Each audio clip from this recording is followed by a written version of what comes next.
nos habíamos quedado como por acá, que era mirar una de las tablillas y el hecho de eh, darnos cuenta de que manejaban la raíz cuadrada de 2, no se sabe cómo, pero la manejaban, y que también hacían operaciones de multiplicación, pero usando el binomio de Newton. Y algo que yo no había puesto en el PowerPoint la clase pasada, pero que ahora hice los deberes y la agregué, es la tablilla dictada por los dioses, donde tenían los cuadrados de los números para poder aplicar el binomio cuadrado en las multiplicaciones. Es bastante loco ver cómo hacían las cosas. Esta es otra reglita mnemotécnica que también usaban los sumerios. Bueno, digo, otra de las estrategias que tenían, por ejemplo, era si vos querías multiplicar 7 por 6, no tengo idea de por qué se tomaban esos trabajos, pero una reglita que tenían era poner a cada uno de los números que ibas a multiplicar en una mano. Pero no poner el número, sino poner el número menos 5. O sea, en la primera mano vos ibas a poner un 2. El 7 menos el 5. Si querías multiplicar 7 por 6, ¿no? Y en la segunda mano ibas a poner, como querías poner un 6, 6 menos 5. Eso te permitía rebajar todas las multiplicaciones a valores, por lo menos las multiplicaciones de un dígito por un dígito, a valores menores de 5. No necesitabas hacerlo ni con 6, ni con 7, ni con 8, ni con 9, porque usabas esta técnica de reducirle 5 y ya está. Entonces, bajaba 5, te quedaban 2 dedos en una mano, un dedo en la otra. ¿Cómo encontrabas el valor de la multiplicación? Bueno, si sumabas los dedos, obtenías el valor de el segundo término, las unidades, perdón, las decenas. ¿Sí? O sea, ibas a obtener un 3, que era un 30. Y para obtener las unidades, multiplicabas los dedos que tenías encogidos, digamos, los que faltaban. O sea, en ese caso ibas a tener 3 dedos en la primera mano y 4 dedos en la segunda. 3 por 4, 12, te quedaba un 2 y le llevabas un 1 a la primera. Estoy haciendo mucho lío, lo escribo en el pizarrón. Dije, de los números, acá no sé si alcanzarás a ver bien, pero los números de sumar los dedos, habías obtenido un 3. Y sabías que ese 3 era 3 decenas, ¿sí? O sea que en realidad era un 30. Y de multiplicar los que tenías cerrados, o sea, un 3 y un 4, te daba un 12. Entonces, la multiplicación se supone que era 30 más 12, 42. Decime 6 por 7, 42, sí. Entonces, otra estrategia que vos decís, ¿de dónde la sacaste? O sea, qué rebuscado que sos, sobre todo sabiendo que no sabías multiplicar. Porque la forma de probarlo es esto que yo puse en la parte de abajo de la foto, ¿sí? Cuando vos haces la suma, en realidad lo que estás haciendo es sumás el x menos 5, o sea, el numerito que vos querés multiplicar menos 5 dígitos, le sumás el y menos 5 dígitos. Si lo trabajas un poco, te queda x más y menos 10. Ok, x más y menos 10 es el número que tenés de las decenas. O sea que si realmente vos querés saber cuál es el número no es, como pusimos recién, un 3, ¿sí? 1 más 2. Es un 30. O sea que matemáticamente vos lo que tendrías que hacer es a x más y menos 10, multiplicarlo por 10 para saber cuántas son la cantidad que te da la suma de esos dos conjuntos de dedos. ¿Sí? Entonces vos tendrías x más y menos 10 multiplicado por 10, que es 10x más 10y menos 100. Eso es la suma de los dedos. La multiplicación de los dedos que tenés contraídos, serían 10 menos x. ¿Sí? O sea, digo, tenés 5 dedos en la mano, tenés 5 dedos en la mano, menos 7 te da los 3 que tenés contraídos. ¿Sí? Entonces, tenés 10 menos x en la primera mano, 10 menos y en la segunda mano, y te está diciendo la regla mnemotécnica, multiplícalos. Los trabajas un poco, 10 por 10, 10 por i, distributiva, y con lo que te encontrás es con toda esta cadena de términos, ¿no? Un 100 menos 10i menos 10x más x por y.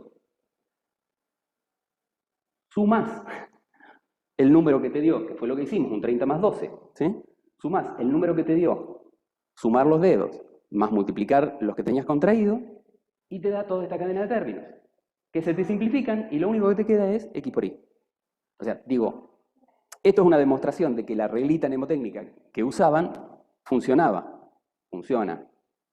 Ahora, lo rebuscada que es para decir, che, si te hiciste una tablita con las multiplicaciones y qué sé yo, ¿en serio tenés que usar esto? O sea, no sé, llévatelo en el bolsillo, anotalo en un tronco, si no te lo querés memorizar, digo, si no querés estudiar las tablas, no sé. ¿Eh? Pero digo, como que la matemática iba todo muy a contramano de racionalizarla. Nada que tuviera que ver con la entiendo. Entiendo lo que estoy haciendo. Lo usaban porque les resultaba práctico, útil, pero paremos ahí. Bueno, acá un detalle de color. El primer registro de un científico en la historia, y en especial de un matemático, es ya no en el pueblo sumerio, sino en los acadios cuando lo invadieron. ¿Sí? Se supone que vivió por el 2200. ¿Qué tal?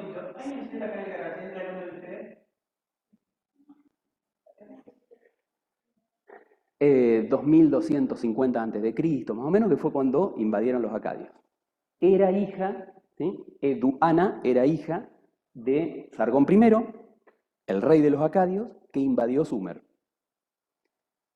Si hubiera sido cualquier otra mujer, lo que hubiera pasado es que la mandaban a cuidar los chicos. Pero era la hija de Sargón I, le interesaba mucho la ciencia, entonces se metió con las sacerdotisas sumerias, aprendió con las sacerdotisas sumerias, se convirtió en la primera sacerdotisa, obviamente haciendo uso de sus influencias jerárquicas, y generó una movida a nivel científico impresionante para la época. Construyó un montón de figurat, o sea, de observatorios astronómicos, los interconectó, o sea, los datos que iban obteniendo en un observatorio se los pasaban al otro y al otro y al otro, o sea, armó una red de observatorios astronómicos y hizo un montón de avances dentro de la matemática de los acadios. Esta fotito, que tiene un montón de garabatitos en sumerio, o en acadio ya, tiene poemas que se le dedicaban en honor a su gran conocimiento y todo lo demás. Y la única selfie que queda de Eduana, selfie de la época, es una tablilla en la que está representada. Los rasgos no la favorecen, así que no se sabe muy bien cómo era, pero bueno, es la representación de Eduana. Mientras pasaba eso, en Sumer, en Egipto también tenías un sistema de numeración, pero acá decimal, no sexagesimal. Y entonces tenías una representación de un dedo para representar el número 1, está chiquitito, pero eso es un dedo.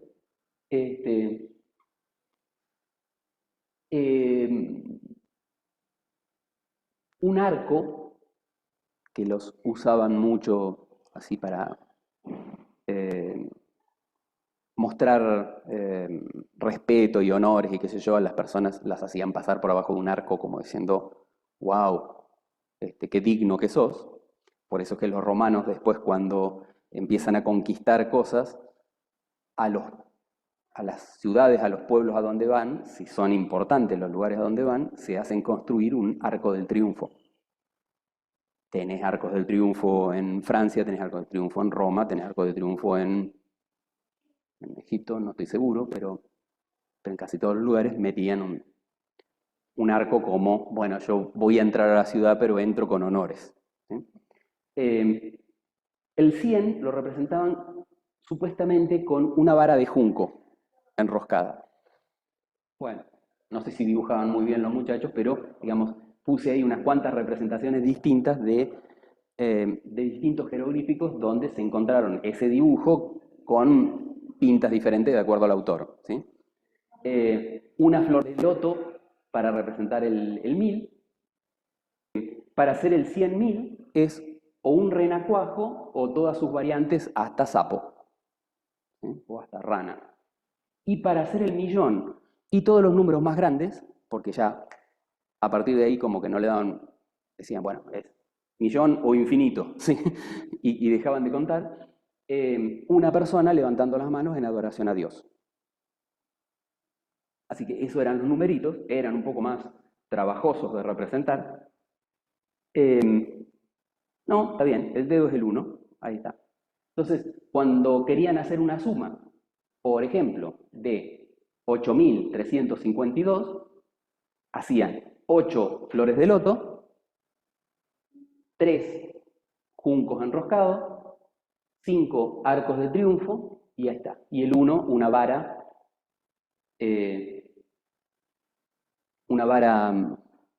de las que usaban para arrear ovejas, para ayudarse para caminar y todo eso. Y cuando querías representar el 12.060, bueno, el 10.000, que sí era el dedo, ahí estamos, el 2.000, que eran 2 flores de loto, como no tenías ningún junco, no ponías nada, el 0, no tenían el número 0, porque no tenía sentido representar la nada, que ibas a poner para representar que no había nada, no ponías nada. Arcos 6 y de vuelta bastones 0, ninguno. Y cuando hacías la suma, simplemente adicionabas todos los que tenías en cada columna y si se te iban a más de 10, hacías lo mismo que haces ahora. Me llevo una, digamos. Así que los egipcios en general, digamos, era bastante similar a lo que tenemos nosotros, no tenían números decimales, no tenían 0. Para multiplicar estos tipos, los egipcios sí tenían estrategias. Pensemos que los egipcios compartían muchas cosas con los sumerios, pero como civilizaciones tenían informaciones y culturas totalmente diferentes. Cuando vos querías multiplicar un 15 por un 37, ¿qué hacías? Decías, bueno, el 15 es el tamaño unitario. El doble del 15 es el 30. Entonces al 30 lo asocio con el doble. El doble del 30 es el 60. El doble del 2 es 4. Y así iban construyendo la tabla. El doble de 60, 120. El doble de 4, 8. El doble de 120, 240. El doble de 8, 16. ¿Qué números ibas a agarrar? Bueno, vos ibas a agarrar los números que te permitieran multiplicar el 15 por algo cercano al 37. ¿Cuál era el más cercano al 37? El 32. Ya el 64 se te pasa. Acá tenías al 15 32 veces. Bien. Cuando vos decías 480, sabías que era el 15 duplicado, duplicado, ¿cuántas veces? 32 veces. Y necesitabas que fuera 37 veces. Entonces, tomabas el de 32 veces, el 480, y a eso le tenías que agregar que 16 veces se te pasaba, 8 veces se te pasaba, 4 veces no, o sea que ya acá tengo con 4 veces más, tengo 36, tomo el de 36, el número 60, y necesito uno más, bueno, tomo el de 15. Si sumo estos tres números, tengo 37 veces repetido el 15. Esto tenía un sentido de intuición. Multiplicación es repetir, sumar tantas veces el primer número como indica el segundo. Los egipcios usaban el sentido común de qué cosa es una multiplicación. Con sus simbolitos. Sí. Como, no tengo idea. No te voy a macañar. Eh, no he encontrado un libro sobre, o tampoco no he buscado demasiado, sobre matemáticas egipcias, puntualmente. Y digo porque de no encontrar un libro de ese estilo, encontrar a ver si en su léxico tenían la palabra multiplicación o división, que seguramente las debían tener, porque digamos, es una actividad que tenés que hacer, algún nombre le vas a poner, quiero creer. Pero bueno, si no, tendría que haberme puesto a buscar entre la gramática egipcia, que es más pesado todavía. Pero no, la verdad no sé si tenían, concretamente, lo sospecho, pero no sé si tenían un nombre para cada una de las operaciones. Para dividir hacías más o menos lo mismo. El 7 era, si querías dividir 45 dividido 7, armabas la tablita, el 7 era una sola repetición, el 14 era el doble, el 28 era el doble del doble, o sea, un 4, el 56 era el doble del 28, entonces es 4 por 2, 8, ¿sí? Armabas la tablita de duplicaciones, que duplicar es fácil. ¿Qué hacías después de duplicar? Bueno, vos te encontrabas con que ya al 56 no podías llegar. O sea, el 7 entraba 8 veces en el 56. Pero el 56 no es el número que vos querés llegar, vos querías llegar al número 45. Entonces buscabas un número más chico, el 28. Ok, ¿cuántas veces entraba el 7 en el 28? 4 veces. Pum, lo sumaba. 28 y 14 te dan 42. O sea que las dos cantidades de veces más, 14, que son dos repeticiones, entran dentro del 45 que vos querés dividir. Tomás el 2. Y ya agregarle 7 más, se te pasa. Entonces te quedaba con el 2 y el 4. Con eso podías conformar un 45. Te quedabas con 2 y 4. Quiere decir que el cociente entre 45 y 7, 6. Claro, pero vos decís, pero no es exacto. Bueno, la otra parte la hacían como hacemos todos para sacar el cociente. El número que vos querés dividir menos el número que te da 6 por 7. ¿Sí? O 28 más 14.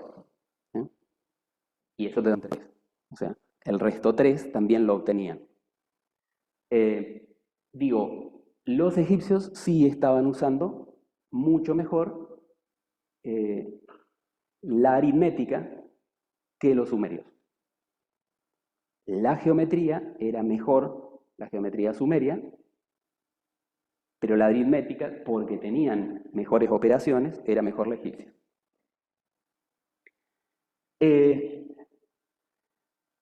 Acá puse un paralelo entre, estuvimos viendo la clase pasada, qué pasó dentro del pueblo sumerio, cómo lo fueron invadiendo los acadios, los babilonios, los asirios, bueno, qué iba pasando paralelamente en China. En China vos lo que tenías eran dinastías que se peleaban, batallas épicas, y el que ganaba destruía lo del anterior. Entonces, la verdad es que entre dibujar con pincel en varillitas de caña y que el que ganaba la siguiente batalla destruía todo, poco y nada quedó de qué fueron haciendo dentro de estas civilizaciones. ¿Qué hay como datos que han perdurado? Bueno, por el 2100 a.C., ahí entre la cultura Lokshan y la dinastía Qian, sobre la época de la cultura Lokshan, antes de que fuera vencida por la Qian, hay una construcción que todavía se mantiene, que son menires, son terribles trozos de piedra gigante 12 trozos de piedra gigante que están distribuidos así en arco y que, digamos, si te parás en el centro de ese arco, sabés con exactitud en qué mes del año estás, porque el sol sale o en el primer menir, o en el segundo, o en el tercero, o en el cuarto. Eso es una referencia de que como mínimo ya tenían algún tipo de clasificación de calendario, que ya tenían algún tipo de observación astronómica.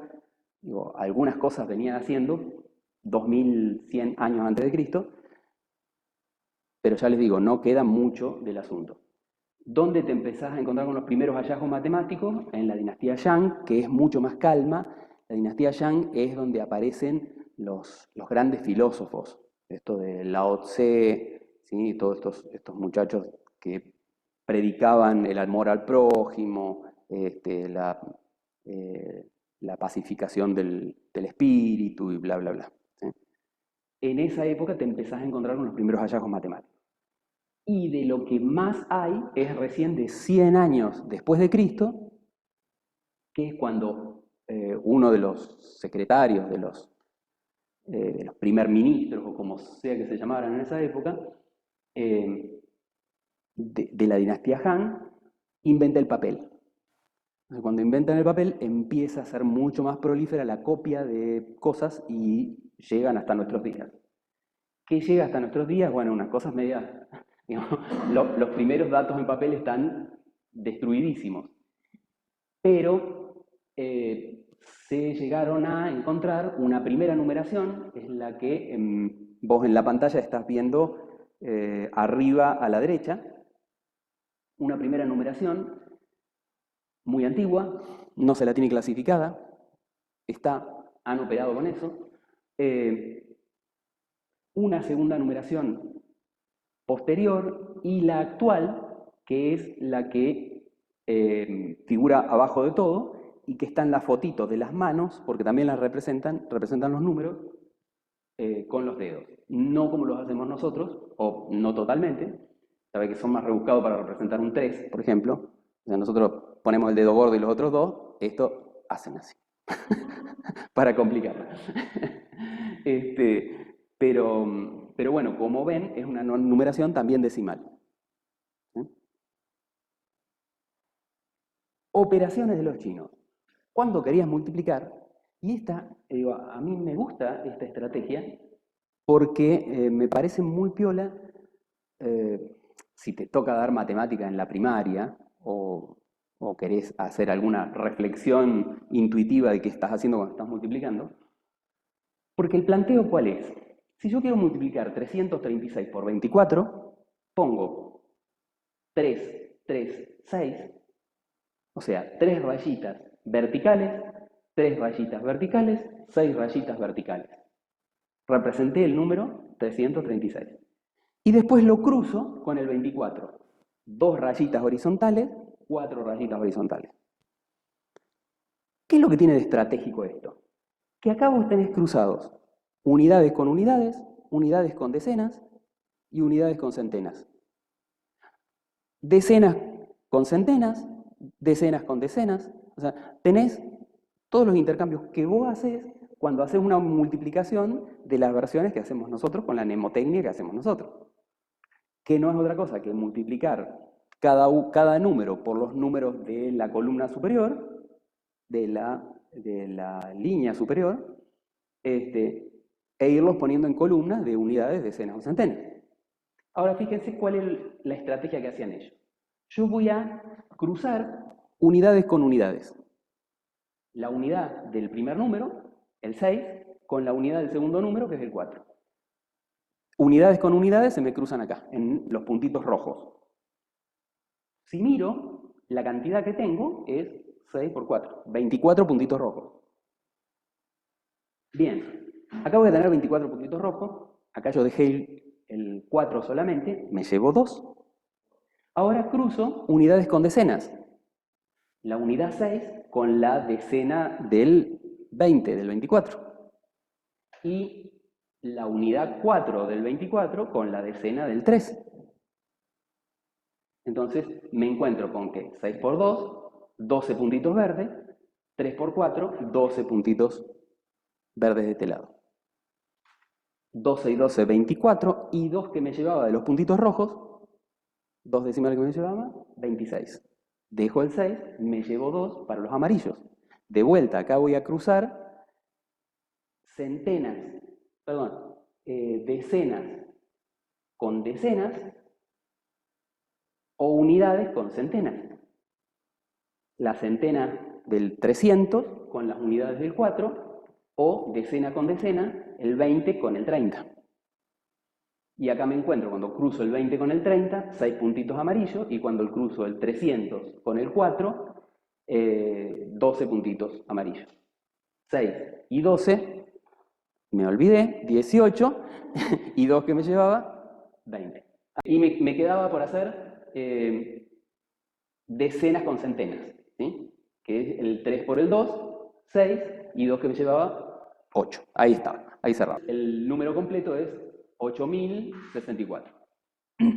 Fíjense que este método también es muy intuitivo, porque digo, primero, te permite relacionar una multiplicación de a dígitos, si querés, hasta la podés pensar como una superficie. Que cuando vos estás multiplicando número de largo por número de ancho, o número de alto por número de ancho, lo que te da es la superficie. Si pensás a cada puntito como un, comillas, metro cuadrado de esa multiplicación, también es intuitivo el que aparezcan esos puntos o se cruce de esa forma. Digo. Entonces, esta matemática también parece entendible. Digo, parece que un matemático que estuviera haciendo esta matemática es porque sabía que estaba haciendo. La dudosa es la de los sumerios. Bueno, ¿se acuerdan cuando habíamos mirado esta línea de tiempo? La vamos a seguir presentando cada vez que hagamos algún cambio de edad o lo que sea, para no perdernos de vista en qué momento histórico andamos, ¿sí? Hay que tener alguna brújula para poder darse cuenta de quiénes estamos hablando, qué cosas estaban haciendo y todo lo demás. Así que nosotros veníamos viendo hasta ahora la edad antigua, ¿sí? Pero la edad antigua vimos la primera parte de la edad antigua. La edad antigua desde 3000 años antes de Cristo, 7000 años antes de Cristo, que se pongan de acuerdo los arqueólogos, hasta que fueron invadidos los sumerios, los acadios, los asirios, y hasta que fueron invadidos los egipcios también. A eso se le suele llamar alta edad antigua. ¿Por qué lo de alta? Bueno, porque si lo representás así te queda arriba, o porque está más allá, más lejos, ¿sí? A lo que está más cercano, más cerca en el tiempo a nosotros, se le llama baja. Los historiadores últimamente han dejado bastante de hacer estas clasificaciones de periodos y tiempos y la baja, la alta, pero hubo un momento en que eran como fanáticos en las clasificaciones, entonces estaba la alta edad antigua, la media edad antigua, la baja edad antigua reciente, ¿no? Y le iban poniendo designaciones para cada tramito, de acuerdo así en algún momento de la historia algo cambiaba, entonces vos señalabas esa época con un nombrecito nuevo. Hoy en general se esquiva bastante eso de clasificarlos y ponerle nombre. Se trata de pensar a la historia como un continuo. Yo hago esto de marcar etapas porque, primero, porque estamos haciendo un primer acercamiento. Digo, creo que la mayoría de nosotros estuvimos siempre muy alejados de la historia, y cuando la tuvimos que ver en la secundaria la odiábamos y nos sacábamos un 6 rasposo, así como para decir zafo. Y además nunca la miramos desde el lado de pararnos en la historia. Digo, pensarnos como personajes viviendo en medio de ese contexto. Entonces, este repaso que hacemos de historia tiene que ver con, no podemos mirar la matemática que hace un matemático si no nos paramos en el contexto en el que estaba haciendo la cosa el matemático. Entonces, la vamos a mirar como un cuentito, no como fechas, nombres, lugares y batallas y no sé qué más, sino como un cuentito para ver cómo se articulaba la gente, cómo convivía, cómo resolvía sus problemas mientras hacían matemática. Y entonces, bueno, en principio, como para no perdernos, hacemos esta clasificación en etapas, pero tampoco seamos muy exagerados. Digo, ¿hace falta ponerle justo el 476 antes de Cristo cuando termina la Edad Antigua? 476 después de Cristo, digo, cuando termina la Edad Antigua. No. Básicamente considerás que hubo un cambio muy abrupto en la sociedad cuando cayeron los imperios. ¿Por qué le pones el 476? Porque cayó Roma. Pero nada, es pensar que hasta esta época eran imperios esclavistas y después pasaron a un sistema feudal. Bueno, es un cambio bastante rotundo, entonces lo miramos, tenemos otra óptica para mirar qué estaba pasando ahí. Nada más, eso. ¿Sí? Así que digo, ahora vamos a mirar un poco qué pasó en la baja Edad Antigua, o sea, en la más cercana, y en la más cercana empieza a perder peso lo que estaba pasando en Sumer, Acadio, Asirio, Caldeo y Egipto, y empieza a ganar importancia lo que pasa en una península chiquitita con aldeas de pescadores donde no pasaba nada, donde no tenían matemática, o no una matemática elaborada, digo, contaban unarios y por adición y nada más.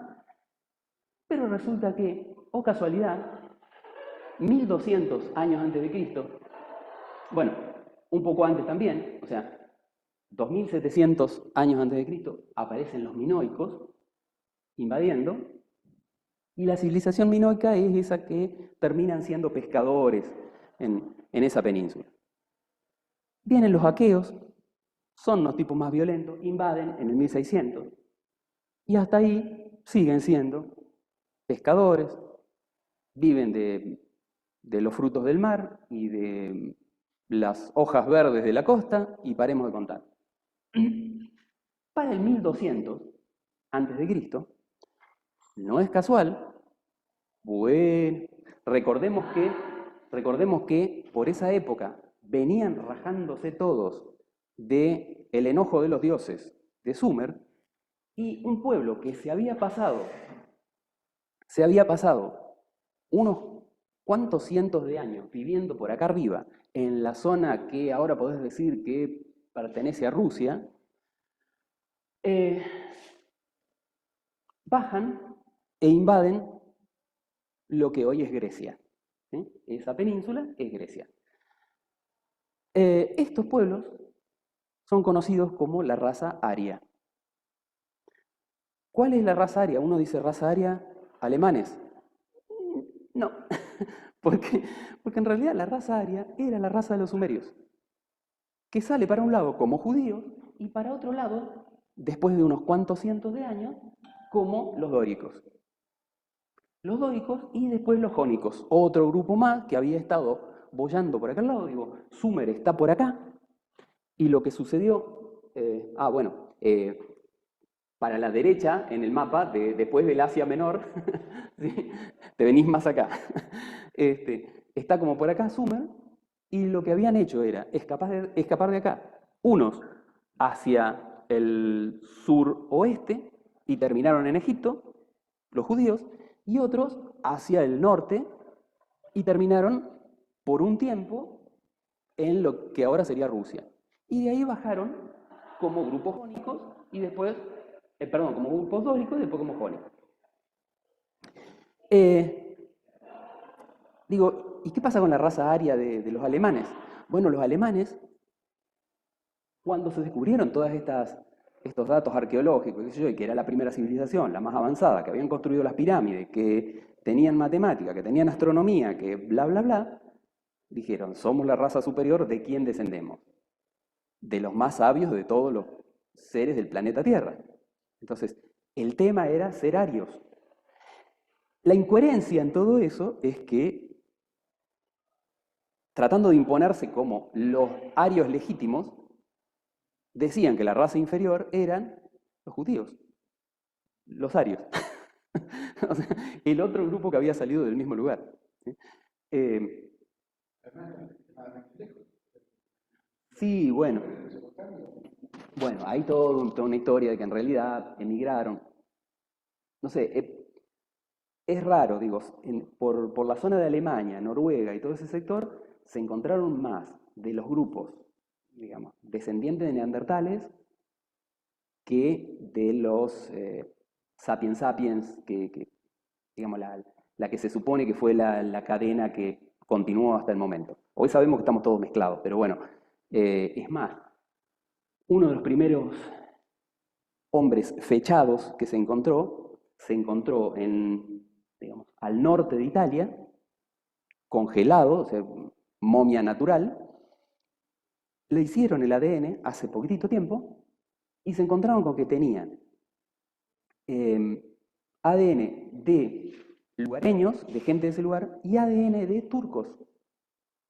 O sea, las migraciones por esa época y por toda la época, digo, después de encontrar Primera y Segunda Guerra Mundial, que los soldados iban de un pueblo al otro a conquistar, a no sé qué, los bajaban en un tal lugar y tenían que dominar ese lugar y se mezclaban con la gente del lugar, por las buenas o por las malas, y quedó una ensalada, digo, a esta altura el pensar que hay eh,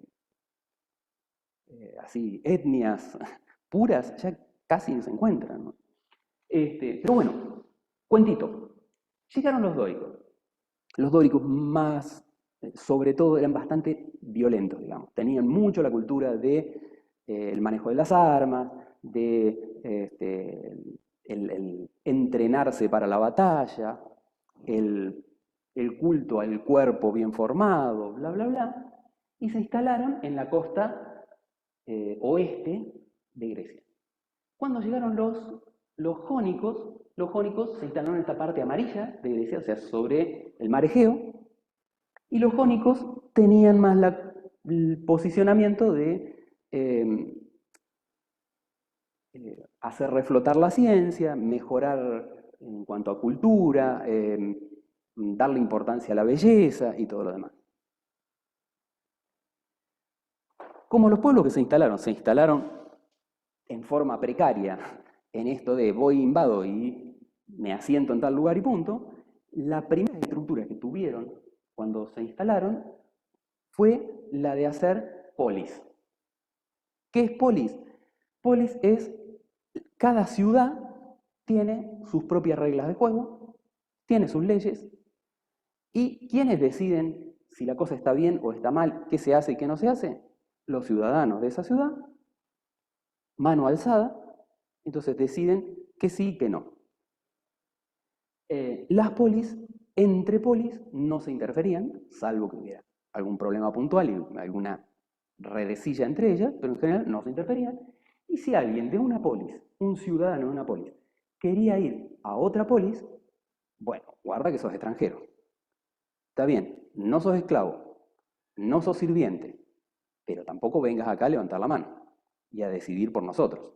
Porque si no, el chiste es, nos venimos todos, nos instalamos en Napoli y le cambiamos las votaciones. Entonces, no, si vos te ibas a otra polis, que no era la tuya, vos a partir de ahí eras meteco. Y un meteco era un casi ciudadano, pero no tenías derecho a tener tierras.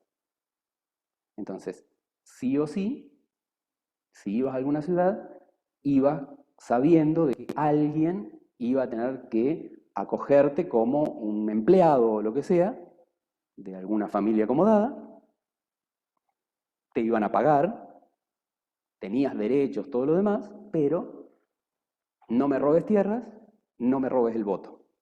¿Sí? Se da muy esta cosa de dividirse entre la zona de los espartanos, una de las polis más importantes de los dóricos es Esparta, y entonces uno tiene así como referencia de que Espartano es la película 300, ¿eh? La película 300, ¿no? Tipo fornido, pelea, pelea, pelea. ¿Sí? Los jónicos, una de las más destacadas, Atenas. Atenas que era cultura, belleza, arte. ¿Sí? Era un poco la diferencia entre dos posiciones totalmente diferentes de qué hacer con su vida. Mientras se instalan, es lo que se conoce como edad oscura, se van desarrollando ahí, en ese sector. Pero después resulta que los medos y los persas, que estaban en esta zona de Asia, invaden, o quieren invadir. Cuando quieren invadir, en Grecia tenían un problema. Eran todas ciudades independientes. Quiere decir que si viene un ejército de todo un imperio y dice, tengo que atacar una sola ciudad, tenés como forma de defensa solo el ejército de esa ciudad contra todo un imperio. A los griegos no les quedó otro y de eso narra la película 300. Es una narración muy fantasiosa porque en realidad es la forma en que escribían los historiadores griegos. Los historiadores griegos a los suyos eran Capitán América y Hulk los que iban a la batalla. Pero entonces los ensalzan mucho a los suyos y los otros son cualquiera, son debiluchos. Y entonces la película está armada con esa mirada, digamos. Vos ves y decís, qué fantasiosa que es. Bueno, no, es la fantasía de la forma de narración de los propios griegos. ¿Eh? O sea, respetan eso en la película. La cuestión es que cuando atacan los medos y los persas, conocidas como guerras médicas, una de las cosas que tienen que hacer los griegos es ponerse de acuerdo en dejar de ser polis separadas, porque se los iban a comer crudos, y comenzar a hacer una metrópolis. ¿Eh? O sea, una madre de polis que contuviera a todos. Entonces pasan a ser una res pública, una cosa pública, todos contra los medos y los persas.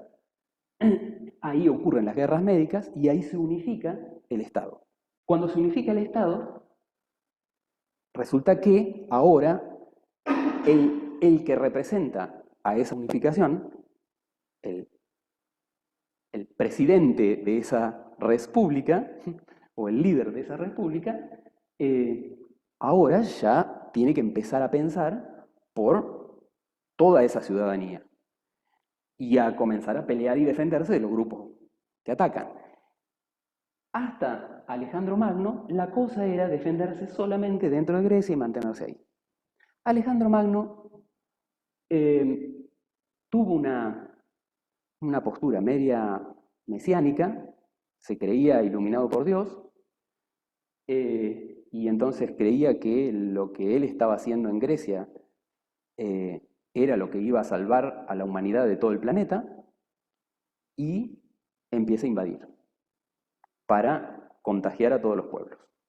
Alejandro Magno residía en Atenas y básicamente era de un posicionamiento jónico en el sentido que había sido instruido por Aristóteles. Entonces, pero tiene una actitud guerrera, primero porque el hecho de haber tenido las guerras médicas los pusieron en ese papel de tener que armar un ejército fuerte, y segundo porque de golpe le agarró todo un misticismo. En las polis, en general, tenían una postura muy democrática en todo sentido. En las polis también las decisiones que se tomaban en las polis tenían un representante que era el ejecutor, el ejecutivo, pero a la hora de tomar las decisiones se reunían todos en la plaza, en el ágora, y la cuestión es que empezó a invadir, y empezó a invadir una parte del Mediterráneo, todo lo que está en rojito, pero después se entusiasmó y empezó a invadir todos los territorios del Asia. Cuentan la historia que llegó hasta, creo que fue en Alejandrópolis, y quería seguir invadiendo, invadiendo, invadiendo. El ejército ya estaba totalmente cansado, fueron años de hacer todos estos periplos y andar invadiendo cosas. Hay versiones que dicen Fue sus propios generales que lo limpiaron porque ya dijeron no lo bancamos más así de loquito con esto de querer invadir todo y qué sé yo, y con su visión mística de que él era el elegido de Dios que iba a salvar al mundo y qué sé yo qué, y que lo mataron ahí. Hay otras versiones que dicen que se murió en Babilonia de una enfermedad. Lo cierto es que hasta ahora no se ha encontrado la tumba, ni el cadáver, ni nada de Alejandro Magno, pero se muere en el 323. Hasta ese momento uno habla del periodo clásico porque es un periodo de, bueno, tenés una república y organizás una sociedad compleja. ¿No? Tenés que organizar una cosa políticamente compleja. ¿Por qué después pasamos a otro periodo? Porque a partir de que se muere Alejandro Magno, claro, no tenés ningún otro gobernante que sea así, de invadir y qué sé yo.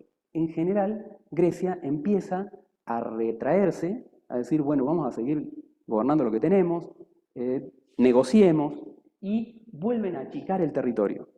Cuando achican el territorio, justo la zona romana, que era la que tenía más contacto con los espartanos, con los dóricos, con los del culto al cuerpo y todo lo demás, empiezan a desarrollarse armamentísticamente y empiezan a invadir ellos. O sea, Grecia se achica, Roma se agranda. Bueno, ¿qué pasa después de eso? En lo que se llama el periodo helenístico, se achica Grecia y empieza la conquista de Roma, y Roma va a invadir, no sé si lo tengo acá, no, va a invadir todo el Mediterráneo, ¿no? Va a ser el famoso imperio romano que nosotros conocemos. Cuando Roma desarrolla su imperio romano, la verdad es que cero crecimiento de la ciencia. O sea, los romanos tenían a los científicos durante un tiempo, los tuvieron, para solucionar algunos problemas operativos de fabricar sus armas, de calcular el tiempo, de cosas que necesitaban para sus emprendimientos, pero el científico no estaba, digamos, en un nivel de ponderación como el que lo tenían los griegos. Sobre el final del Imperio Romano, los romanos, como el cristianismo había crecido mucho, los romanos toman como religión el cristianismo y prohíben que los científicos griegos enseñen blasfemias. Blasfemias. Entonces, los científicos griegos no tienen, la mayoría eran metecos, o sea, no tenían lugar donde vivir propio, porque para instruirse, para formarse, tenían que viajar por un montón de ciudades buscando buenos maestros. En general, la mayoría se iba hasta Babilonia, estudiaba en Babilonia, se iba a Egipto, estudiaba en Egipto y después recién volvía. Entonces, no eran ciudadanos, no podían trabajar porque no podían dedicarse a enseñar, que era lo único que sabían hacer, y todavía encima eran considerados impíos, blasfemos, bla, bla, bla, bla. Los científicos griegos se tuvieron que rajar de Grecia. Escaparon de Grecia y se fueron por ese momento a Arabia. Y por eso es que después, durante la Edad Media, o sea, la edad que sigue a esta, después de que cae el Imperio Romano, durante la Edad Media, en Europa no crece nada la ciencia, pero toda la ciencia crece en Arabia. De hecho, después nosotros vamos a obtener el álgebra, los números indoarábicos, vamos a obtener conocimientos de medicina, todo venido de Arabia. Yo les voy a dejar como tarea para el hogar mirar una película. Mirar una película, no, pero una cosa así pochoclera, tranquilo. No, una película que recibió Oscar y todo, que se llama Ágora, el Ágora, o Ágora solo, no sé, Ágora me parece, que es la historia de Hipatia. Hipatia era una mujer matemática en la biblioteca de Alejandría, justo en el momento en el que está el peor de los desastres de Roma, porque tenías esclavos judíos, tenías un cristianismo en ebullición, los emperadores romanos que habían adoptado el credo cristiano como forma de gobernar con cierta digamos. Y en Alejandría había científicos griegos, que son mal vistos. Mal visto porque todo el resto de la sociedad no compartía los posicionamientos intelectuales de la filosofía griega. Ni los dioses, ni la búsqueda de explicaciones en la naturaleza, ni nada. Digamos, venía una postura totalmente diferente, que era la cristiana, y unos emperadores romanos que se querían congraciar con los cristianos porque eran mayoría. Entonces, los griegos, los científicos griegos, mientras no molestaban, estaban ahí, y cuando empezaron a molestar políticamente, no encajaban en el modelo, fuera, le quito el respaldo. En el caso de España, también, si se fijan las construcciones que tenían los íberos y los celtas, eran gente que vivía de la caza, de la pesca, no tenían mucha elaboración, no tenían mucha organización política tampoco, pero tenían metales, entre ellos hierro. Entonces los invadieron los fenicios, los invadieron los cartagineses, después los invadieron los griegos y también los invadieron los romanos, porque cuando vos vas a una guerra, si tenés una espada de cobre y el que tenés enfrente tiene una espada de hierro, vos te vas a quedar con el mango en la mano y el otro te va a partir la cabeza. Entonces, digamos, la calidad del producto con el que vos hacías las armas era fundamental. Entonces, España fue invadida primero por todos ellos. Cuando termina el Imperio Romano, cuando cae el Imperio Romano, los árabes que vienen por la costa africana se meten en España y se mantienen invadiendo España hasta el 1492, o sea, hasta que Colón sale para América. Se quedan un montonazo de tiempo ahí. Bueno, los territorios invadidos por los romanos, nada trascendente, ahí lo único que hice fue marcar con colores para ver más o menos cómo fue la gradualidad de la invasión. Bueno, ¿cómo termina la edad antigua? Y bueno, termina con que Roma cae. Ya vamos a mirar bien cuáles son los factores de la caída de Roma, pero la cuestión es que cuando Roma cae, entre otras cosas, Imperio Romano que se estaba debilitando, todos los pueblos que estaban en estas costas, que estaban en zonas recontrafrías, que vos no tenés para sembrar nada, que tenés poca posibilidad de caza, que no tenés nada de disfrute de nada. Y si tuviste la posibilidad de irte hacia zonas donde podés sembrar, donde tenés tierras verdes, cultivables, ¡wow! Los vikingos en su momento, cuando salieron a buscar territorios, lo primero que se encontraron, yendo para allá, es tierra helada, ice land. Tierra helada, después se llamó Islandia. Y siguieron tratando de buscar tierras. Su único objetivo era tierra donde poder vivir. Y se encuentran en una tierra donde había zonas de bosques verdes. Green land. Tierras verdes. Groenlandia. Y seguramente en el verano algo la ligado. Pero para esos tipos que viven prácticamente en el hielo, entonces, bueno, de acá salen un montón de tribus, de clanes familiares, ¿sí? Y entonces tenés los eslavos, tenés los gépidos, tenés los sajones, los anglosajones, ¿sí? Grupos que en general vos los ubicabas como los vikingos, los tipos que vivían en esta zona, que ya habían estado comerciando, o sea, se manejaban mucho en barco, básicamente porque no podías hacer expediciones en el medio de la nieve, del hielo y qué sé yo, te resultaba más difícil ir por tierra en semejante frío que tomarte un barquito y irte por los costados. Y entonces eran muy comerciantes y básicamente comerciaban metales, eran muy buenos laburantes de hierro, con toda en ese momento con Roma, y tenían transacciones comerciales y qué sé yo, pero donde Roma aflojó un poco, dijeron, esta es la nuestra. Los que tuvieron que hacerlo por la fuerza, invadieron, qué sé yo. Los que no, fueron de calladitos, se asentaron en un lugar y listo. Y empezaron a partir de ahí a implementar lo que ellos necesitaban, que era producir la tierra.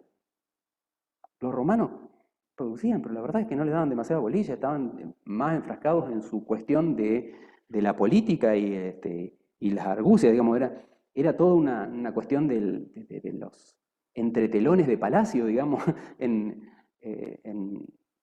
digamos, en la organización política de Roma, y de hecho una de las patas que le falló a Roma fue la económica.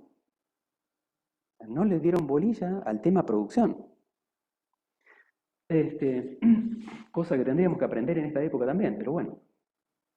Esto ya lo habíamos estado charlando un poco, o sea, la organización social tenía los senadores, los administradores del imperio, tenías a los militares y los nobles, ¿sí? Familiares, casas de familiares de los señores, que en general las casas de nobles eran, se auto atribuían ser descendientes de los dioses. Entonces, cada uno era descendiente de un dios en particular, y entonces no te metas conmigo porque yo soy descendiente de los grandes dioses y todo lo demás. El único que más o menos me acuerdo es Baco, que es el dios del vino. El resto no no los tengo. Y después tenían la plebe, que eran los trabajadores comunes.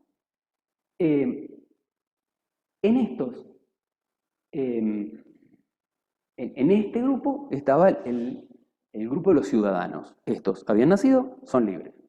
Después, ¿qué tenían? Y tenían los metecos, estos que decíamos, son ciudadanos de otra polis, pero vienen acá y perdiste los derechos de ser ciudadano.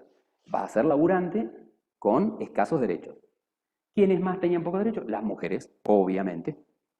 Son casi seres humanos. Entonces, no, ni ahí de ciudadanos. No, no. Salvo que vos fueras un familiar y entonces tenías influencia. Pero tenías influencia por tu ligazón a alguien con poder. Pero bueno, todo esto viene también de la cultura sumeria.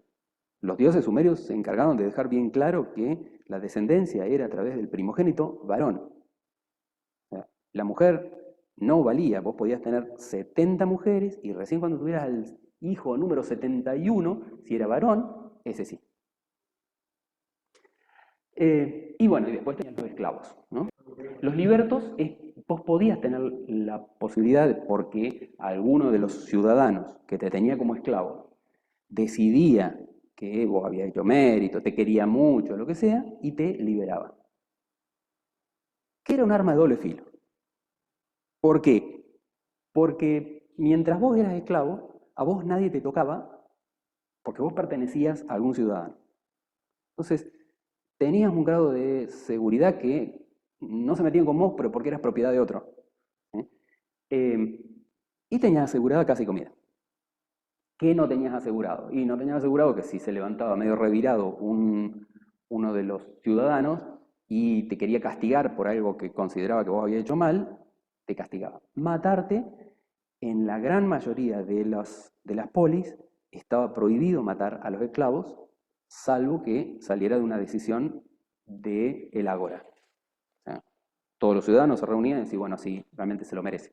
Pero si no, era raro. Había ciudades que no, sobre todo las espartanas, ¿sí? que mataban a los espartanos que salían defectuosos, no van a matar a un esclavo.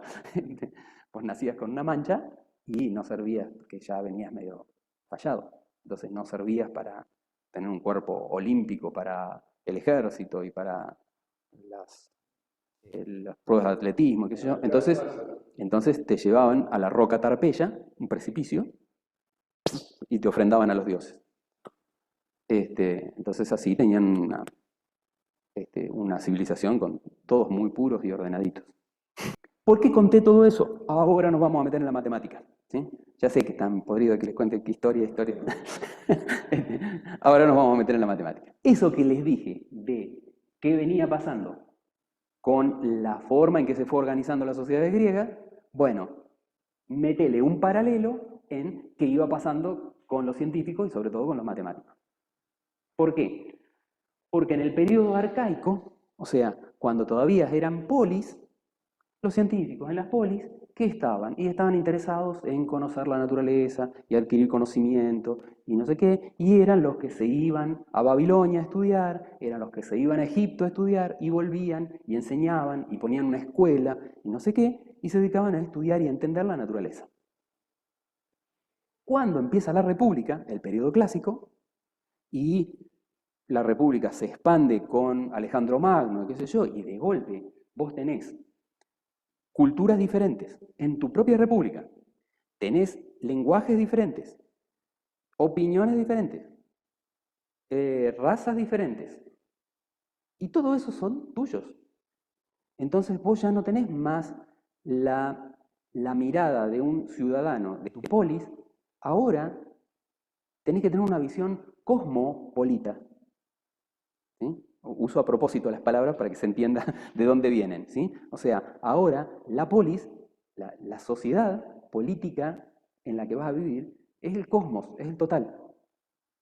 ¿Sí? Entonces, uno de los grandes problemas de los pensadores durante toda esta época fue básicamente la concepción del hombre. O sea, ¿qué tipo de hombre? ¿Quién es un hombre de bien? ¿Qué es hacer el bien? ¿Cuáles son las cosas correctas? ¿Cómo organizar las sociedades? O sea, eran preguntas que tenían más que ver con la cuestión política que con otra cuestión. En el medio de eso también, las clasificaciones de las cosas, ¿no? Aristóteles se mató buscando clasificar a los seres, clasificar a los animales. Bueno, los movimientos de mujeres lo aman a Aristóteles porque fue el primero que comparó a una mujer con una yegua de un caballo, que tenían comportamientos de yeguas. Por eso es muy querido Aristóteles por la comunidad. De ahí sale el que a las mujeres, cuando las intentan denigrar, le digan yegua. De don Aristóteles. Digo por si le tenían algo de bronca, ya vayan sumando. La cuestión es que este periodo es un periodo básicamente de pensadores políticos, que no lo vamos a pasar por alto, porque decir, ¿qué me importa a mí la política si yo estoy viendo matemática? Guarda, porque este muchacho de Aristóteles es el que inventa la lógica. Ajá. Y después, Grecia decae, muere Alejandro Magno, decae Grecia y empezás con el periodo helenístico. Periodo helenístico que ahora ya no está más preocupado por el tema político porque las argumentaciones filosóficas, sociales, políticas que ya habías hecho durante el periodo clásico te resobraban para una Grecia que cada vez estaba más achicadita. Entonces, este periodo, el periodo helenístico, es como que, si bien la beta filosófica sigue, hay algunos científicos filósofos griegos que encaran por el lado de ser neoplatónicos, neoaristotélicos, o sea, retomar las ideas de los filósofos del periodo clásico y darle otra vuelta de tuerca, están también los que vuelven a retomar lo del estudio de la naturaleza que venían haciendo en el periodo arcaico. Y entonces tenés neopitagóricos. Esta película que yo les voy a dejar para que vean, Ágora, la matemática que está en la Biblioteca de Alejandría, Hipatia es neopitagórica y neoplatónica. O sea, retoma las ideas de estos dos muchachos, que es más o menos similar. ¿Sí? Hipatia anda acá como en el 400, por ahí. Me fui. 400 después de Cristo. El periodo helénico se extiende hasta que desaparece Roma. Pitágoras, si bien es arcaico, tenía ideas tan similares a las de Platón. Platón, digamos, como que las impone, como es el representante. Pero vos te encontrás los libros que hablan de platonismo y te dicen Pitágoras, el primer platonista. Fue platonista antes que viva Platón. Es una forma de pensar la platónica y que en general los matemáticos somos como muy de caernos hacia el lado platónico de la vida. Así que digo, es una opción como muy común pensar de esa forma. Hay mucho material de estos que no encontrás sino por narraciones de otros matemáticos que lo citan. Hay muchísimo material perdido. En la Biblioteca de Alejandría y en cuanta biblioteca se te ocurra. O sea, esto de entrar, saquear, romper todo, quemar todo, a la orden del día. Tales de Mileto en especial, se lo considera como uno de los 7 matemáticos, digamos, padres, sí, de la matemática y qué sé yo cuánto. Y el número 7 siempre dando vuelta. El número 7 viene de los sumerios. Para los sumerios, el universo tiene 7 elementos. Entonces, las cosas se tienen que organizar de a 7 elementos. La naturaleza en la Tierra tiene 4 elementos. Por eso es que todas las distribuciones de las cosas en la Tierra la distribuyen de a 4. Los puntos cardinales, los estados de la materia, y no sé más. Y algún otro ejemplo que ya me va a salir. Los del periodo arcaico también son conocidos como del periodo presocrático. ¿Por qué presocrático? Porque el periodo siguiente, el periodo clásico, arranca con Sócrates. Entonces los anteriores a Sócrates son presocráticos. El periodo arcaico o presocrático. Uno de los presocráticos, Don Tales de Mileto. Y uno a Tales de Mileto, voy a arrancar al revés, uno a Tales de Mileto lo conoce por el teorema de Tales. Si dos o más paralelas son cruzadas por transversales, los segmentos de una de ellas son proporcionales a los segmentos opuestos de la otra. Todo ese verso que uno se lo aprende en memoria, y yo no tengo memoria. Pero en realidad, Tales se los roba a los egipcios. ¿Por qué? Porque los egipcios usaban esa estrategia geométrica de ver que si una cosa daba sombra, una cosa grande daba sombra, una cosa chiquitita también iba a dar sombra, proporcional. Y entonces lo que hicieron fue hacer una representación gráfica de esa proporcionalidad. Y entonces vos decís, Tales es un afanancio, un chorro. ¿Por qué decimos teorema de Tales y no teorema de los egipcios? Bueno, por el pequeño detalle de que tanto los egipcios como los sumerios no habían hecho demostraciones. Tales agarra eso y dice, uy, qué interesante que está la reglita mnemotécnica, que no sabes por qué funciona así, vamos a buscarle la vuelta de por qué funciona así. Los griegos, el quiebre que meten los griegos respecto de las civilizaciones de la alta edad antigua, sumerio, babilónico, egipcio, es que comienzan a hacer demostraciones.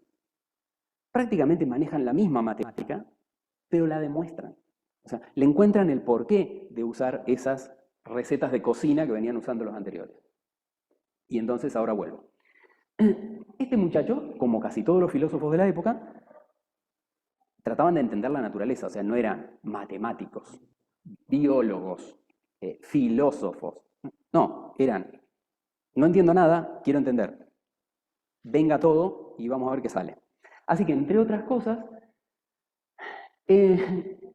casi llega la teoría de la evolución de un primer paso, porque una de las cosas que él afirmaba es que el agua era la generadora de la vida.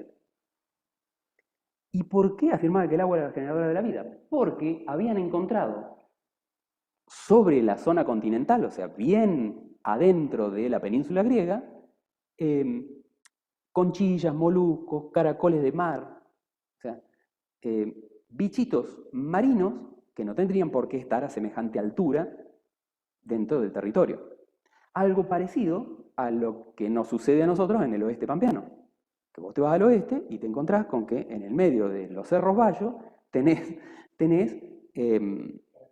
caracoles marinos. Decís, ¿cómo es esto? Bueno, pequeño detalle. Este muchacho no pensó en que la Tierra también se va acomodando, ¿no? Y que sube y baja de acuerdo a cómo las placas tectónicas se van metiendo una dentro de la otra y entonces sobresale. Digo, nosotros hoy podemos entender por qué tenemos animales marinos prehistóricos en el oeste pampeano, porque la placa tectónica que está en el Pacífico se va metiendo por abajo de la placa tectónica de América. Y entonces, como se mete por abajo, levanta la placa tectónica de América y todos nosotros que estamos acá, que estábamos escurriendo hacia el Pacífico, de golpe porrazo hicimos así, ¡buac! Y nos inclinamos para el otro lado, y todo lo que antes era mar, ahora se llama Cordillera de los Andes. Entonces, esto que era una costa de un mar, la Pampa, por eso tenemos tierra tan salada, bueno, ahora resulta que es pleno continente, ¿no? Y nuestras aguas escurren hacia el otro lado.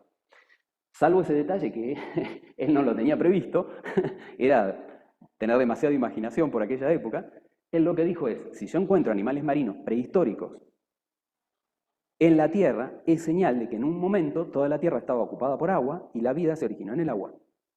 Y nosotros fuimos una de esas evoluciones, nacimos de un pez, lo único que él se imagina que puede existir dentro del agua, y nos desenvainamos de adentro de un pez, como cambian, como mudan de cuero las víboras, ¿no? Y esa fue nuestra evolución. O sea, no era Darwin, pero andaba picando ahí cerca. También pensaba a Dios como una mente, no, ya dejó de lado esta cosa del panteón de los 12 dioses, dioses que caminaban entre nosotros e interactuaban físicamente con nosotros, y empezó a pensar en el Dios como una idea global universal.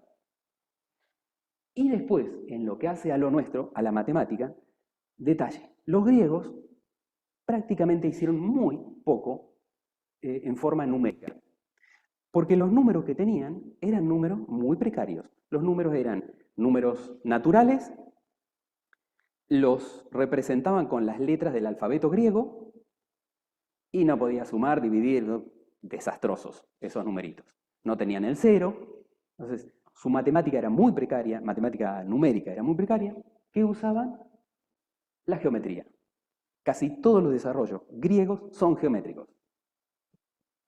Detalle, ¿qué hace Tales de Mileto y por qué se lo considera uno de los 7 matemáticos principales de la historia, de la humanidad, bla, bla, bla? Porque intenta hacer una primer clasificación de las herramientas para hacer geometría. O sea, tratando de establecer algo así como las letras con las que vos ibas a operar, ibas a hacer cosas, ibas a decir cosas con la geometría. No se olviden que cada estructura que nosotros usamos en la matemática o en cualquier área es un lenguaje. Comunicamos ideas. De acuerdo al lenguaje que tengas, es como pensás. Porque te delimita en un cierto grupo de ideas que vas a poder decir y pensar y otras que no. O sea, los matemáticos somos matemáticos ¿sí? En cuanto a lo que pensamos. Pero bueno, ¿cuáles son los 5 elementos que plantea? Bueno, esta cosa de determinar, ¿dónde está el primero que no lo encuentro? Allá está. Que un círculo se bisecta por el diámetro, primera información para hacer geometría, esta cosa de decir, cuando yo paso con una línea por el centro del círculo, es la línea más larga que voy a poder formar, ¿sí?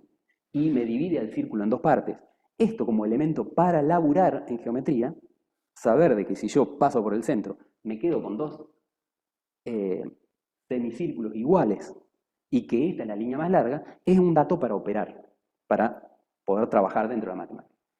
La otra, que se enseña también en los primeros años de matemática en la escuela secundaria, es esta cosa de que si trazás 2 rectas, los ángulos opuestos son iguales, ¿sí? La de... ¿Me salté una? Sí. Esto de el efecto pizarrón.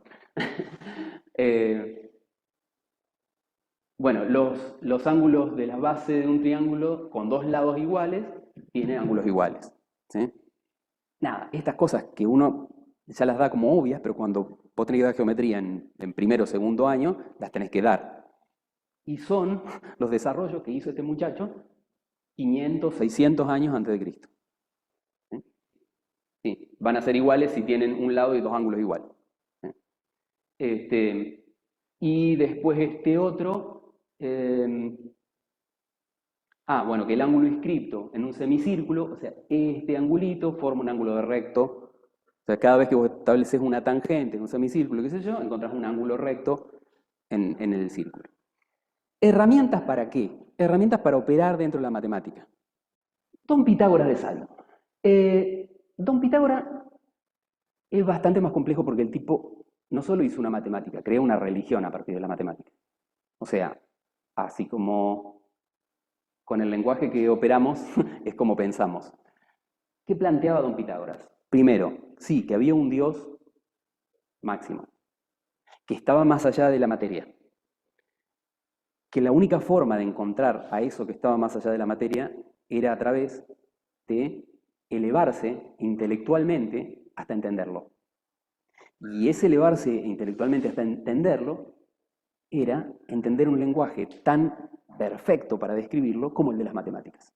Y por lo tanto, a través del lenguaje de la matemática vos podías llegar a entender a Dios.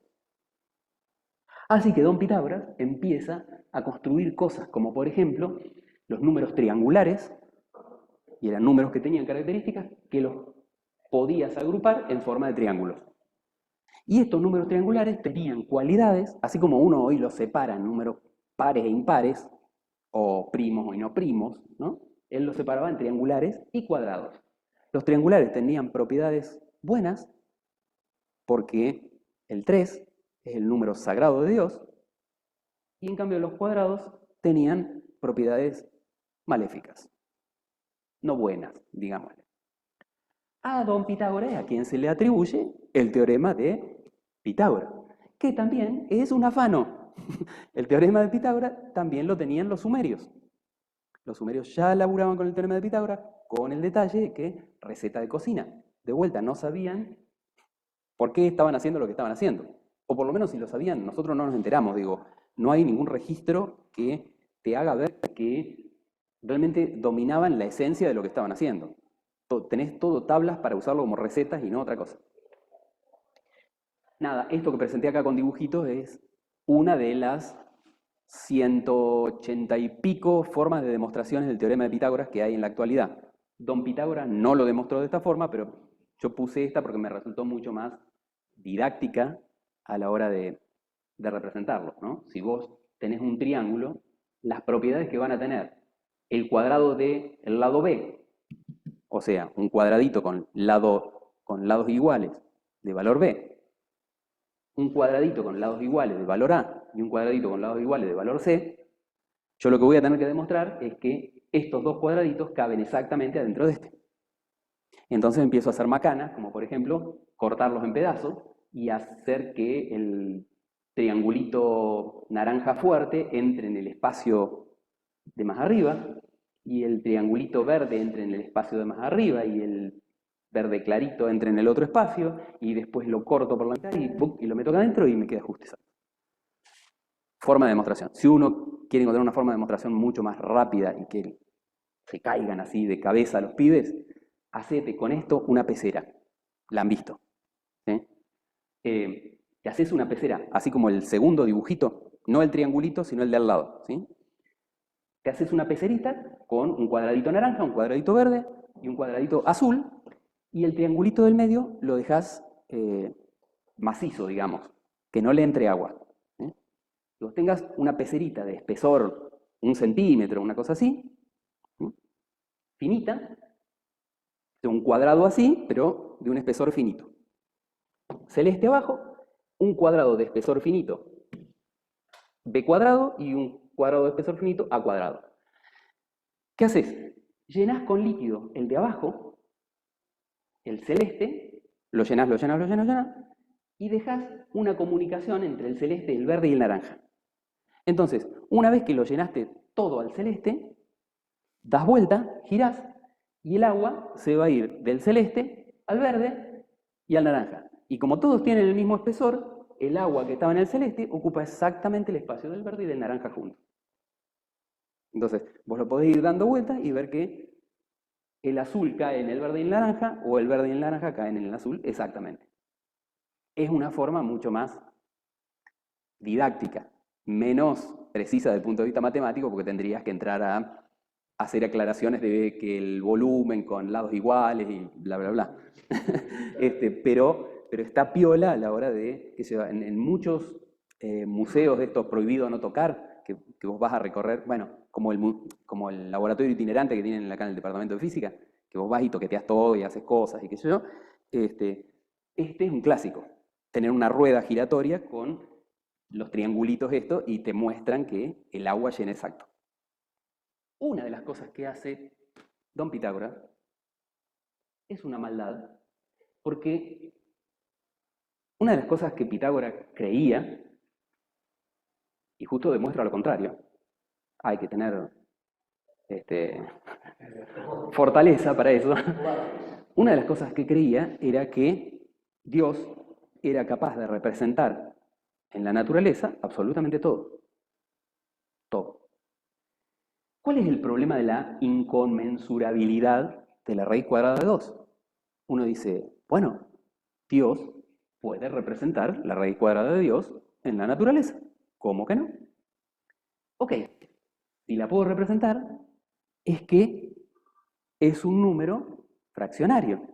O sea, es un número de la unidad partido en una cantidad de partes exactas. Una cantidad fija, exacta, no infinita. Los infinitos son números bastante feos porque no son números, son ideas. O sea, no son representables en la naturaleza. Por lo tanto, si una idea prospera, tiene que ser representable en la naturaleza porque Dios es omnipotente y por lo tanto lo puede representar. Así que yo puedo representar al número raíz cuadrada de 2 como una fracción irreductible, o sea que no pueda seguirla simplificando, p sobre q. Pero si la puedo representar como una fracción p sobre q, y esa fracción es la raíz cuadrada de 2, bueno, entonces ese número al cuadrado es igual a 2. Que p al cuadrado sobre q al cuadrado es igual a 2. Y eso significa que p al cuadrado es igual a 2 por q al cuadrado. De modo que p al cuadrado es un número par. Y si p es un número par, entonces quiere decir de que a p lo puedo representar como un 2 por otro número. Pero si a p lo puedo representar como 2 por otro número, quiere decir de que yo a 2 por q al cuadrado, que es igual a p al cuadrado, lo puedo representar como 2 por s al cuadrado. ¡Chan! Que es 4s al cuadrado. ¡Chan! Pero si yo ahora pongo esos números, o su equivalente, uno sobre otro, que no sé si lo hice acá o no, dónde lo puse, pero ahora el número p sobre q, puesto con la nueva representación de s, es simplificable. Puedo simplificar el 2 con el 4. Y por lo tanto, yo partí de decir que era irreductible la fracción y me encontré con que no es una fracción irreductible porque la puedo simplificar. Seguir simplificando. Y si puedo seguir haciendo esto eternamente, quiere decir que va a seguir siendo nunca irreductible. Conclusión, el número raíz cuadrada de 2 tiene infinitos decimales. Pero no cualquiera infinitos decimales, porque una fracción también tiene infinitos decimales cuando vos haces la división. Son infinitos decimales inconmensurables, que significa siempre vas a obtener un numerito más que no te encaja en la fracción, que no te encaja en una división exacta. Y acá es donde empieza todo un problemita, porque eso significa que, bueno, eso significa que yo hago un cuadrado y marco una diagonal, y esta diagonal no existe. No existe, ¿por qué? Porque yo no puedo establecer los puntitos de acá y acá. Por eso se habla de que es inconmensurable. Porque yo no puedo medir, mensurar. Porque si yo digo, bueno, ¿cuánto vale? 1,41, no me acuerdo cuál es el otro término que sigue. No, pero hay otro término más. Ah, bueno, me corro un cachitito más y pongo el término que falta. No, pero falta el próximo decimal. Ah, me corro un cachitito más y pongo el próximo. No, pero falta el próximo decimal. Faltan infinitos próximos decimales. Nunca llegás a pararte en el final de la recta diagonal. Y por lo tanto, comillas, Dios no puede representar algo tan pavo como una diagonal. ¡Chan! En la naturaleza. las ideas sí, pero en la naturaleza no. Y entonces, ¿cuál era el detalle para los griegos? Me estás hablando de un Dios que no tiene potestad sobre todas las cosas. Hay versiones que hablan de que Pitágoras fue quemado en su escuela, junto con todos sus discípulos, por opiniones tan controvertidas como esta. Porque los griegos también querían un Dios que fuera todopoderoso. Y esto no encajaba con esa mirada del todopoderoso. Hay quienes dicen, no, quemaron la escuela, pero a Pitágoras no lo quemaron. Se encontraron publicaciones de Pitágoras en otros lugares de Grecia. Hay quienes dicen, no, las publicaciones encontradas en otros lugares de Grecia no eran de Pitágoras, porque una de las cosas que tenía la escuela pitagórica era que todos somos Pitágoras. Porque en realidad lo que se estaba buscando era la gran conciencia, y no importaba quién publicara. Entonces todos firmaban Pitágoras. Entonces se han encontrado publicaciones, no se sabe si fueron de él, no se sabe si lo quemaron, si no lo quemaron, o cuándo murió. Lo cierto es que esta muchacha, Teano, la pitagórica, era más que la pitagórica, era la mujer de don Pitágoras, ¿sí? Fue alumna de Pitágoras, qué sé yo, después, bueno, sí, venía a estudiar a casa, qué sé yo. Lo cierto es que Teano es la que encuentra una proporción muy interesante en esto de mezclar matemática con comprensión de las ideas de Dios. Dios tiene que tener alguna simetría para construir todas las cosas de la naturaleza. No las puede construir azarosamente, así como así. Entonces se le ocurre a Teano una forma de pensar cómo es que las proporciones entre las cosas encajan una sobre otra. Y para que las cosas encajen una sobre otra, el valor del anterior tiene que coincidir con el valor de lo que sigue, y este con el valor de lo que sigue. Entonces a ella se le ocurrió decir, bueno, si yo voy a dividir una recta A, voy a dividirla en una proporción tal que la proporción que haya entre A y B, o sea, el pedacito que yo dividí, sea la misma que va a haber entre el pedacito que yo dividí y lo que me queda. O sea, A menos B.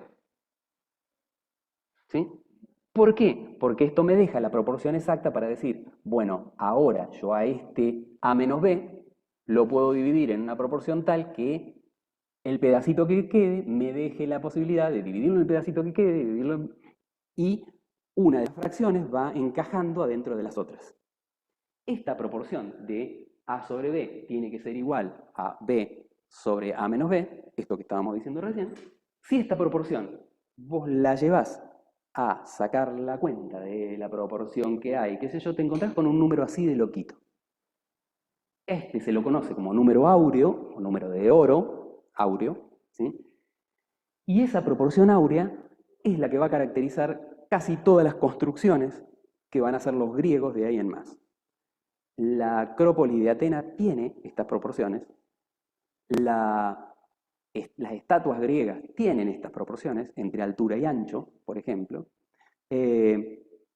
Las proporciones del cuerpo mantienen estas proporciones del número áureo, pero no es nada eso. Cuando vos entras a mirar, te empezás a encontrar con que esta estrella de 5 puntas también tiene la proporción áurea entre este cachito y el total, entre este lado y este otro, entre todas las partes de... Y esta estrella de 5 puntas era la estrella con que se identificaban los pitagóricos. La proporción de Dios. ¿Y por qué la proporción de Dios? Decís, bueno, pará, porque podés construir la Acrópolis de Atenas con eso. No, porque si a esto lo llevas a contar la cantidad de semillas que tiene un girasol, también te sirve para hacer esa descripción, la torta de un girasol, o para ver cómo están distribuidas geométricamente, o para ver cómo están distribuidas las hojas en un aloe, o para ver la forma de un caracol. ¿Eso es todo lo que hicieron estos muchachos? No, porque con los números perfectos, los números triangulares, los que te acercan a Dios, también debo poder encontrar una forma de acercarme a Dios con algo que me eleva muchísimo, que es la música. ¡Wow! Y la música tiene que estar dividida en 7 partes, porque 7 es el número de Dios. Entonces voy a hacer una escala musical con 7 partes. ¿Y cómo la voy a dividir de a 7 partes? Bueno, yo me di cuenta que cuando agarro una cuerda, dibujito de abajo de todo, cuando agarro una cuerda y la tenso, una cuerda metálica, y la tenso entre 2 puntos, yo la hago sonar. ¿Dónde encuentro que ese sonido va a tener armonía con otro sonido? ¿Con qué otro sonido encaja perfecto? Bueno, si yo a eso lo divido en 2 partes, o sea, agarro la cuerda y la dejo fija a la mitad, o hago una cuerda de la mitad del largo y la hago sonar, suena perfectamente armónica con el sonido que hice sonar primero. ¡Wow! ¿Y por qué? Bueno, primer dibujito de la cuerda, porque si yo lo hago sonar con cuerda libre, vibra entre las 2 puntas y nada más. Si lo hago sonar apretando a la mitad, cosa de que la cuerda en el centro no esté libre, las 2 vibraciones que me va a producir es justo el doble de la frecuencia del ritmo que la primera. Para nuestro oído, o para nuestro cerebro en realidad, que es el que interpreta lo que el sensor oído escucha, lo que está percibiendo es que hay algo simétrico entre lo primero que escuchaste y lo que escuchaste después. ¿Qué es lo simétrico? Que hay puntos de vibración que se repiten en el tiempo. Antes se repetía así, y ahora, como esta, que la apretaste a la mitad, vibra más rápido, se va a repetir así. Perdón porque vos no estás viendo, pero el tema es, ahora tu cerebro detecta que este nodo coincide y este nodo coincide, ¿sí? No coinciden los del medio, pero tu cerebro guarda registro de cómo vibró y encuentra cosas parecidas. Cuando vos encontrás cosas parecidas, tu cerebro siente que es armónico, que hay armonía en lo que suena. Por eso es que cuando haces tan, tan, suena bien, porque estoy haciendo justo la nota que es el doble de la anterior. Eso es lo que se matan los guitarristas para afinar la guitarra, para buscar que las cuerdas estén justo todas como para que las vibraciones de una y la de la otra encajen geométricamente y nuestro oído detecte armonía. Porque donde vos las corriste de lugar y no tienen el encaje perfecto geométrico, tu oído dice, están desafinadas. Suena para el traste de la guitarra, ¿sí? Y tiene que ver con eso, con que no existe la geometría que tu cerebro, tu sensor y tu cerebro detectan y analizan cada vez que vos estás escuchando varias notas. Cierro. La siguiente nota va a ser dividir. Va a ser dividir 2 en 3 partes. La tercera va a ser dividir 3 en 4 partes. Y entonces construye las 7 notas musicales que ustedes van a escuchar en la película Hipatia, en la película Ágora. Van a escuchar a el amante de Ágora, que le hace le dedica una canción en la flauta, ese que está acá en la fotito, y van a escuchar que el sonido es algo extraño. Es escala musical pitagórica, 7 notas. Nosotros con el tiempo esa escala musical la hemos adaptado. Después hablamos de la adaptación, pero después se creó una escala atemperada y qué sé yo, porque era muy difícil afinar los instrumentos con esa escala. Pero esto lo hizo Pitágoras. Lo mismo que los 7 colores y toda esta cosa. Son todos descubrimientos de don Pitágoras, el matemático, y su equipo. ¿Bien? No les quito más tiempo porque ya me están mirando con ganas de... tienen pinta de pegarme. Algunos se están arremangando y todo.